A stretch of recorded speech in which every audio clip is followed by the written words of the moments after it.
Today, I'm chatting with software veteran Ron Lichty about an alternative team model called the Product Trio, where we explore why cross-functional teams with a shared vision and ownership lays the foundation for velocity and innovation. Please enjoy our conversation.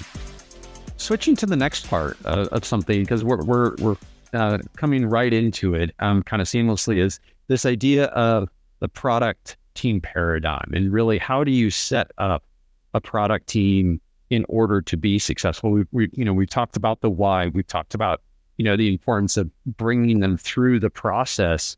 Let's talk about what that looks like inside the team itself and a little bit, more nuance. When you bring these different disciplines cross-functionally together, what are some of the key things that they need to be thinking about doing, or even what might be counterintuitive on the outside from a more traditional sense when you're applying Agile to ensuring that they're being set up to solve these problems successfully?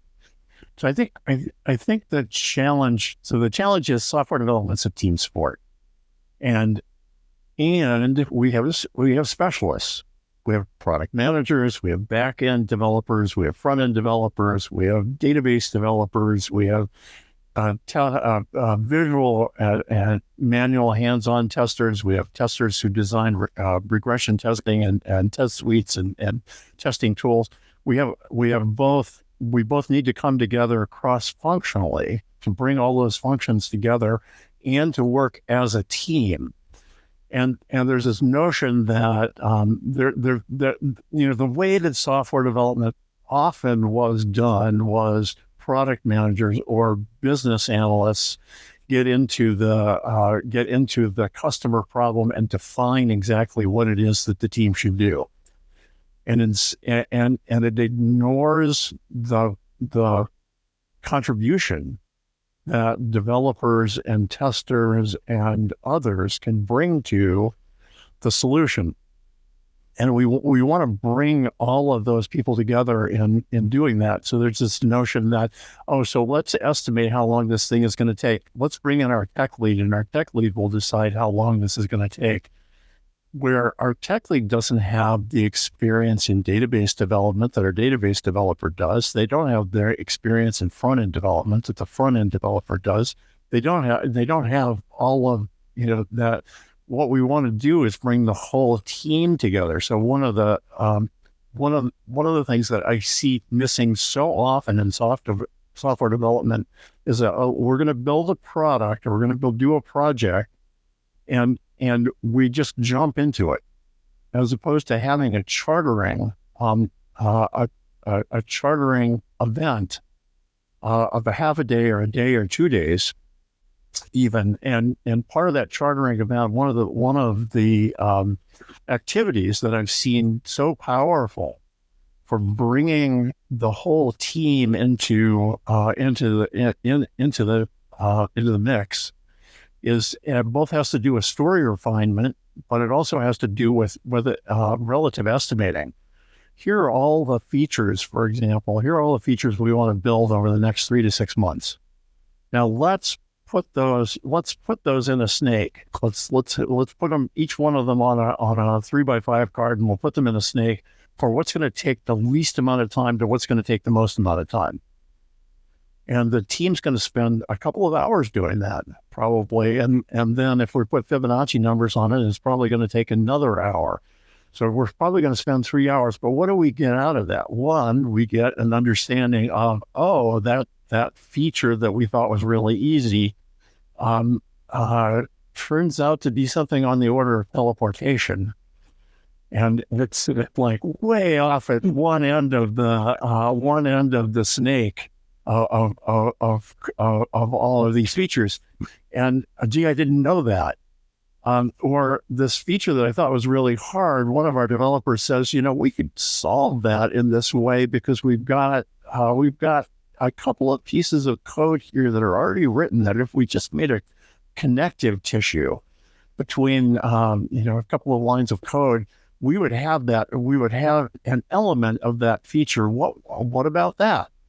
And we had those conversations, and, back in the waterfall days, product managers or BAs, business analysts, would write hundreds of pages of requirements and then hand them off to developers who were expected to read hundreds of pages of requirements and remember them all. And the typical experience was, well, I got to the end of reading them and I don't remember what was at the beginning. And what happens in a relative sizing event like that is everyone walks out of the room having experienced individually each one of those features, thinking about it as is it going to take more time or less time relative to other features. And we've got a picture of the whole thing and the piece parts all together in our heads.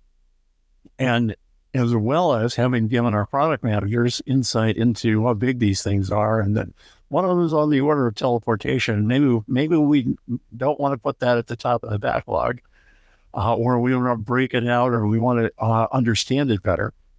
So we get all of this understanding that's coming out of just spending 3 hours together as a team. And as part of a chartering exercise, part of that chartering exercise is, what's our mission? What are we trying to do? Our product managers and our engineering leaders are who've been thinking about this for weeks or months, bring that into the room and bring it into the whole developer and bring everyone into that mix. And there's just so much possibility. I love that description. I think in those events that you're talking about, I've experienced that too. I don't think they happen nearly often enough. One facet to that I'm really interested to hear more about, because you brought this up before we started recording in one of our previous conversations, around also cross-discipline. So in these events, one of the things that I see so often is that you have an amazing team of software, developers and designers and product managers, yet they're not connected with the other functions of the organization that they're dependent on for some of this delivery. And there's a gap in the language that they're using when they talk about some of these things. And there's this a need to be aligned in order to accelerate the velocity of being able to deliver these things, in the most effective way. When you have these, events that you're talking about, bringing everybody together, how do you integrate and help, these software development teams start to bridge the gap or build new relationships cross-functionally and integrate them into this process? So it's going to be different in every different company and every different unit. That chartering event might bring in stakeholders. That chartering event might bring in customers. That chartering event might bring in the CEO of a startup who's bringing them a vision.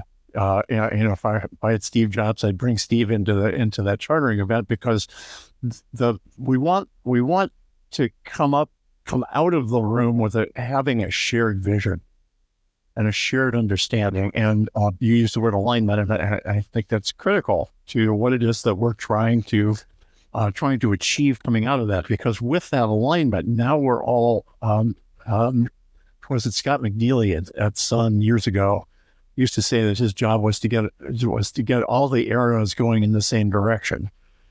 And that's our goal with alignment, is to get all the arrows going in the same direction. So after a charter event and, the team's starting to deliver on these new solutions that they've all agreed to, what are some of the practices that you've seen be really invaluable for Agile teams to make sure they're continuing as they go through? Since some of these deliveries, while we might break things down into these sprints, obviously it can be, a tremendous amount of time before something is ready to ship to market. So how do you help maintain that alignment through the process when these teams are embracing this agile and more nimble approach? Yeah, there are so many practices that Agile brings in. one of the ones that needs to be created in a chartering event is the team's definition of done. What is it? What do we all, and I don't mean just developers, but and that alone would be a good thing, but developers and product managers and designers and testers, what does it mean to be done? In my early days of managing, I, like many other managers, heard well, I'm done. It works on my machine. Well, I'm done. It works in my sandbox. Well, I'm done. It works on my browser. I heard someone once say, well, let's ship your machine off to the customer then. What does it truly mean to be done, and to be done with every single story? So what can we apply? What engineering criteria can we apply to every story? So that when we finish, when we say we're done with a story, it is actually done. And we can have a reasonable amount of confidence that we don't have to revisit it. So back in my waterfall days, so I date back to then. Back in my waterfall days, we did things like saying, well, that bug, well, we'll fix that at the end. Well, the thing is that the fastest time to fix a bug is the moment you create that bug. It's the raison d'etre for doing test-driven development, for writing tests before you even write code. Is so that you identify when you make it, it might just be a typo. And if we can catch it in that moment, we can catch it. But if it's hours later, we've got to reestablish context and ask any developer how long it takes to establish context. And it's somewhere probably between 15 minutes and 2 to 4 hours to establish the context to be able to fix a bug. And if we put it off till the end, so my own experience as a coder is I look at code I wrote weeks ago and I think somebody else wrote that code. That code does not look familiar to me at all. What was I thinking when I created that code? And I say this to developers and they're all shaking their heads. Yeah, that's my experience too. The context evaporates quickly from a developer's brain, and we want to catch them as soon as possible, and ideally within the moment, if not within the moment, within a few days, and certainly within the sprint that those bugs were created within. We want them fixed. We don't want to declare that feature, that task, that story. We don't want to declare it done until it truly is done, until we believe that it has, it has the level of quality that we're willing to ship to our customers. And then we can move on to work on another feature.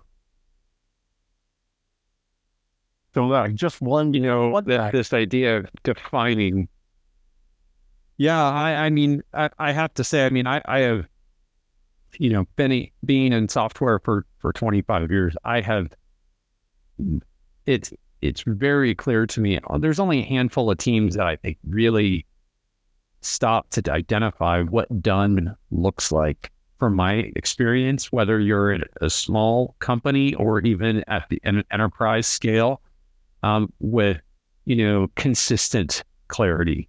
And you can certainly see the difference between high performance teams and a team that's just, getting through the work, where they have that clarity. They have that shared understanding that you're talking about. They understand the value of context. So I'm so grateful that, Ron, that you brought that up, because I think that is such an easy win for a lot of people to adopt and understand that if they can build a clear understanding of what done looks like, as a team, and they understand their responsibilities and how that those deliverables that they're producing to contribute to the greater outcome impact the rest of the organization, they are certainly empowered to do the best possible job. with the resources and time that they have. And I think that's just such an important thing that you're calling out. The amount of time it takes for a team to create a definition of done, for the developers and testers and product managers and designers to all come together as a team and create the definition of done is less than an hour.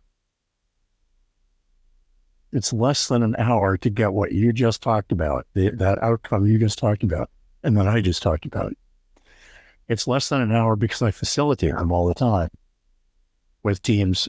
And when we finish a project, when we finish a product and we're starting on a new one, we want to revisit that definition of done and ask ourselves, is that still applicable? Is that applicable to the new thing we're going to do? Or is there something different we need to think about because we're working on a different product for a different set of customers who have different expectations? And we want to revisit that. And we may want to revisit it. We may want to retrospect on it in our retrospectives at the end of every sprint, because that's an opportunity to ask, is it working for us? Is everything we do as a team working for us? And what's getting in our way? And what experiment could we try that might improve things for all of us? Yeah, I think talking about that, when, the initiation and the role of understanding that we have to continuously be nurturing the feedback loop internally that we're developing and reconciling our learnings and bringing that knowledge and sharing that with our team is so valuable. I think that the value of a retrospective sometimes gets lost in just the busyness and even with the best of intentions. And that feedback loop, as you call out, is just so mission critical to revisit those definitions and those initial understandings, because they evolve. And as the culture grows, the team is growing, that definition becomes so critical to enable scale in the organization and their effectiveness. So I love that you're calling that out.